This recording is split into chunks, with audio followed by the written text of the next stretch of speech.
when she came across from WA, she looked for help, and myself being in life force for a while, I helped her, and I've seen all of yourselves in Melbourne grow with her. Christine gives a lot of herself to you all, and I see that from another team, and I'm very envious of that, and you guys are very lucky.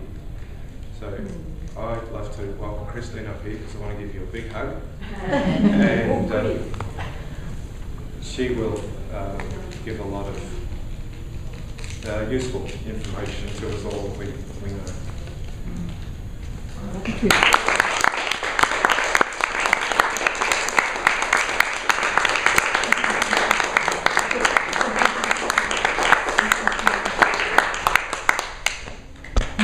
Thank you, Stephen. And I have to tell you the story about Stephen and I in Melbourne, because I'm going to tell you a little bit about my story, and then I'm going to share some useful information. So, before Stephen, I have been, in January, I'll have been in life for 16 years. And that's because my very good friends from many years before that, Christa and Michael, brought Life Force to Australasia. And the first place they came was my house in Perth, where I wasn't even there. It was a very funny story. But as I said earlier, they said this was good stuff, we're talking about body balance, and I said, well, if you guys think it's good, that's good enough for me. And that's how a lot of people get started, is how I got started. But then, as I shared with some people the other day, it took me 7 years, not months, years to get to platinum.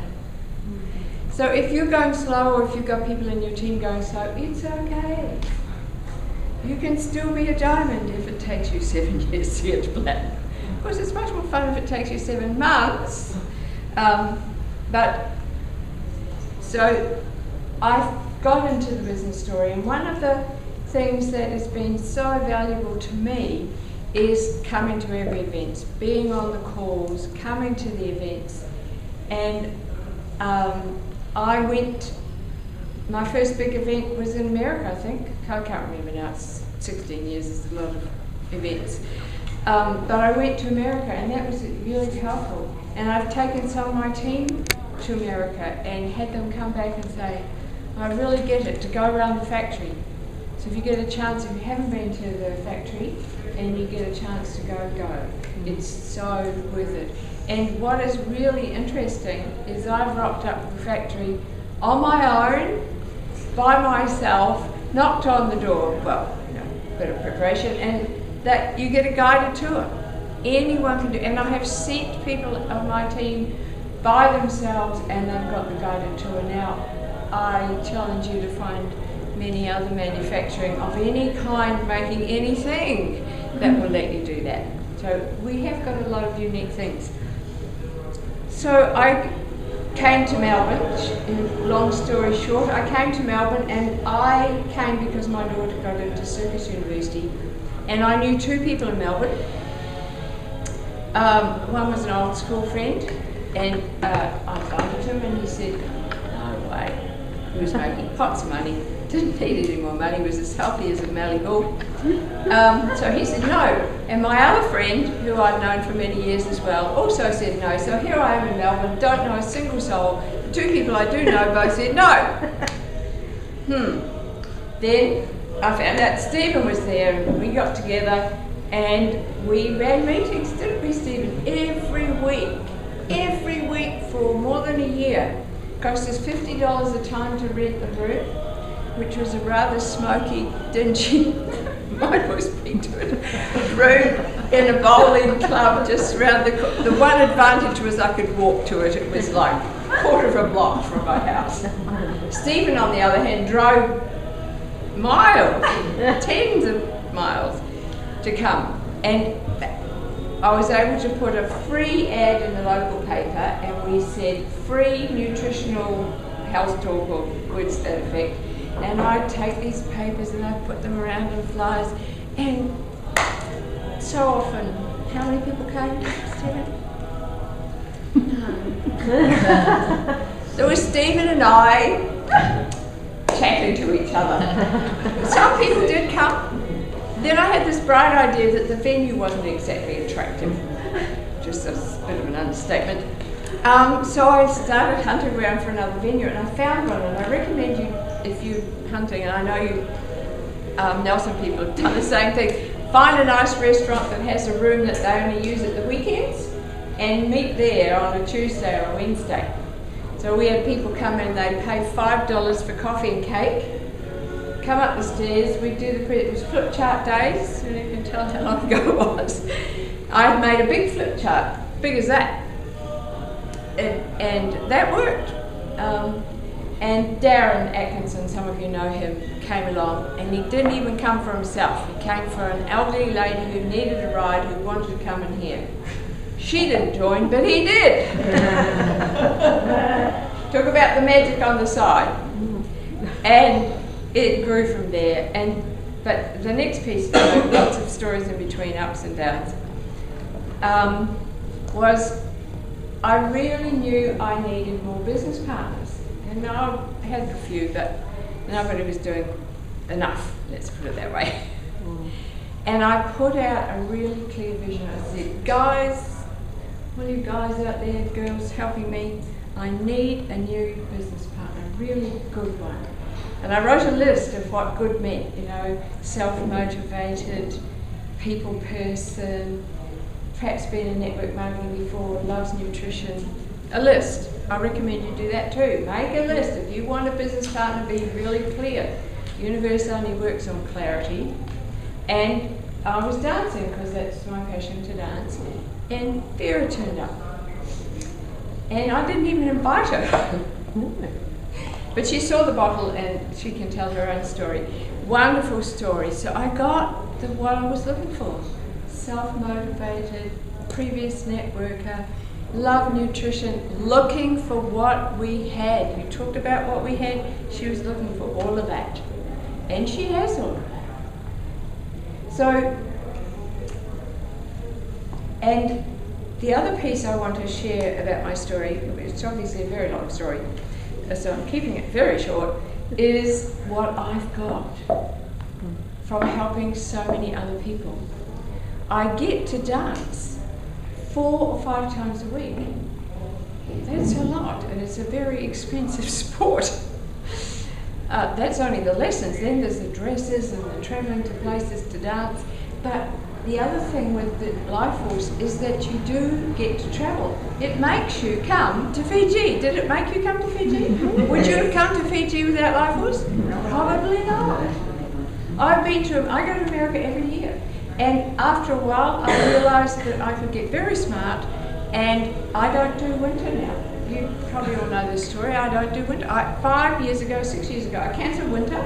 It's off my agenda, sorry, don't do it. Never doing it again. I leave in May and come back in August. It's actually too short, but we won't go there. I don't do that core of winter, and I've been sitting in Colorado where the sun is shining, and I'm in my shorts and my little skimpy tops, and on my computer it says 4 degrees in Melbourne. I get up every morning and it's 4 or 6, and it's midday and it's 12, and I think, that's a lie, it's probably 10, and I'm not there. So you can have the life you want. And last year, the year before that, I went to Peru on a spiritual journey, which was extraordinary. I could afford to do it. Last year, I went to Monte Carlo, dancing. Heaven on a stick, I tell you. 5 days of fabulous music, gorgeous dresses, spectacular dancing, and I came away, I entered 24 dances and I was placed in every one. Like 13 firsts and a bunch of seconds.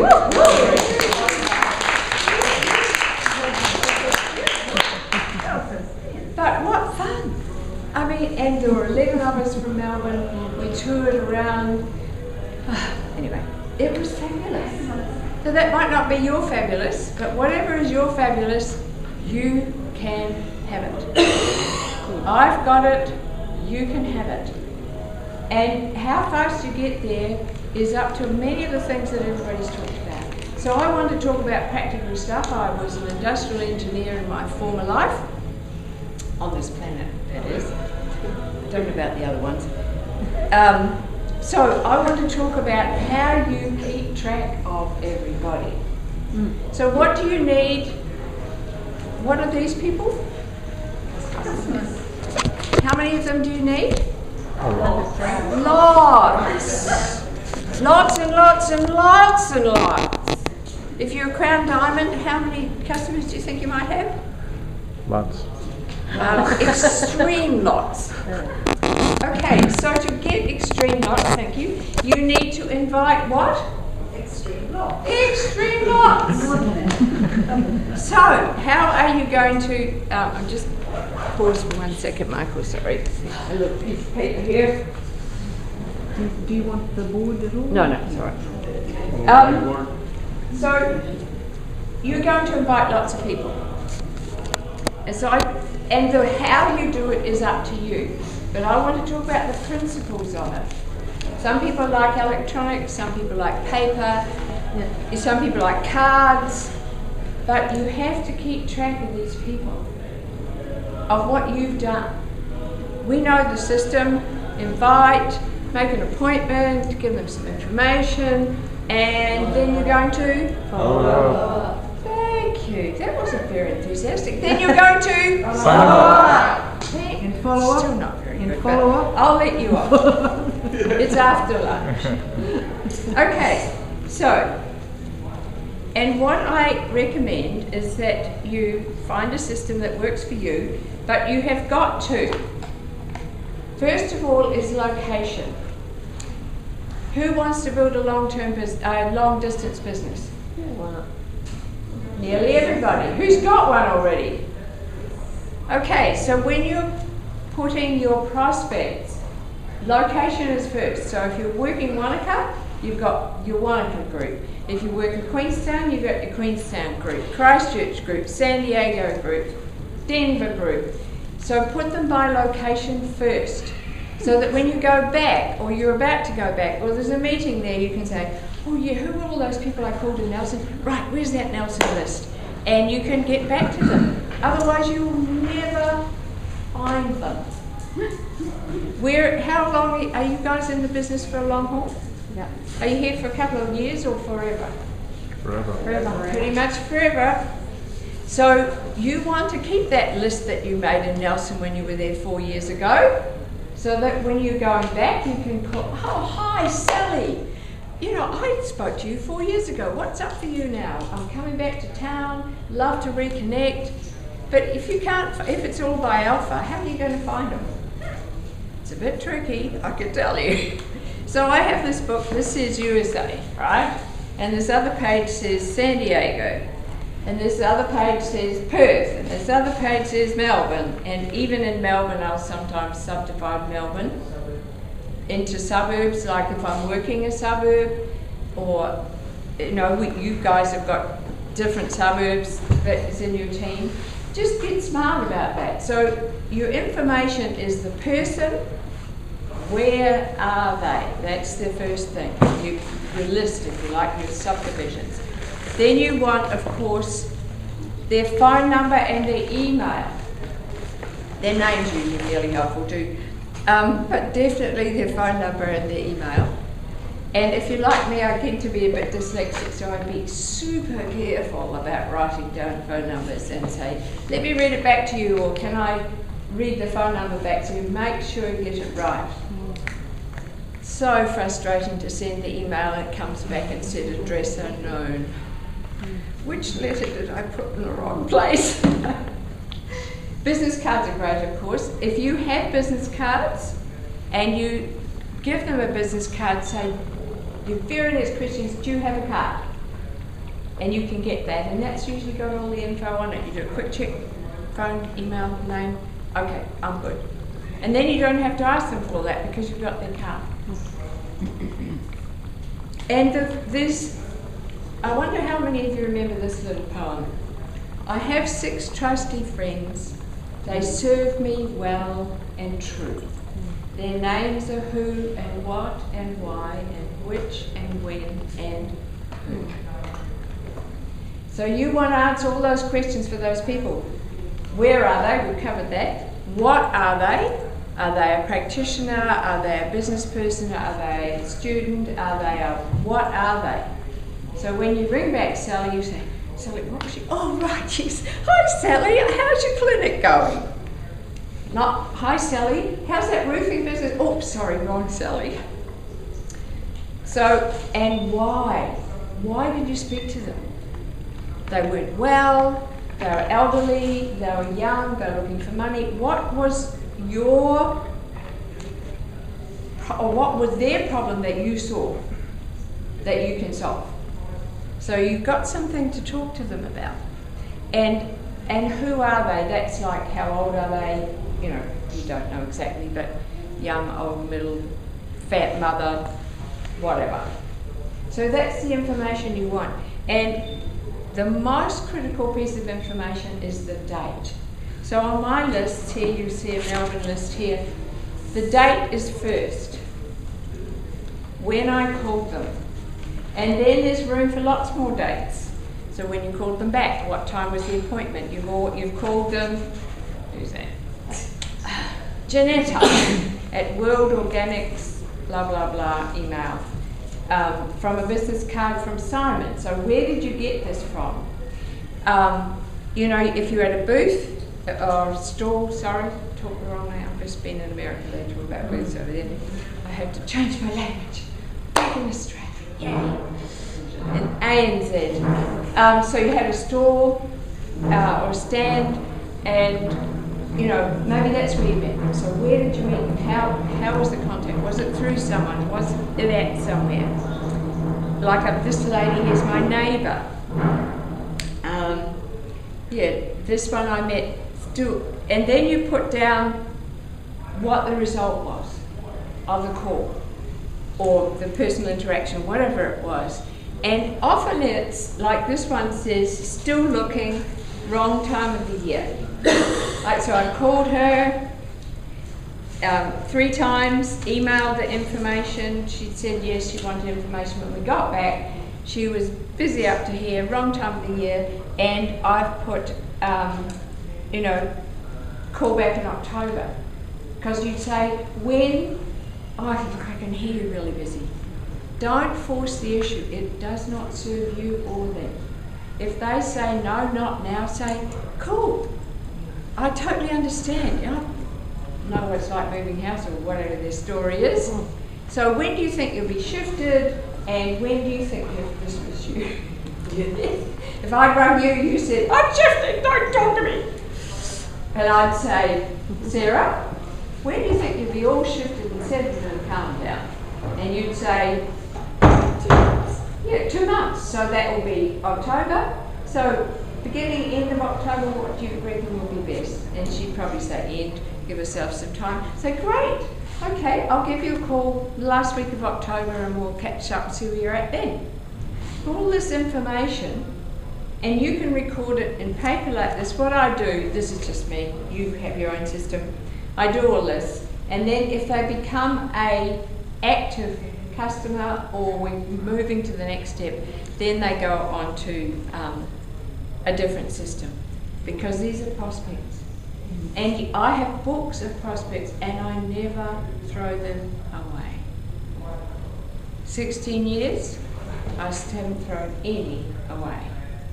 And because they're by place, if I'm going back to Perth, I can look up all the people that I spoke to at Last Conscious Living, all in this book.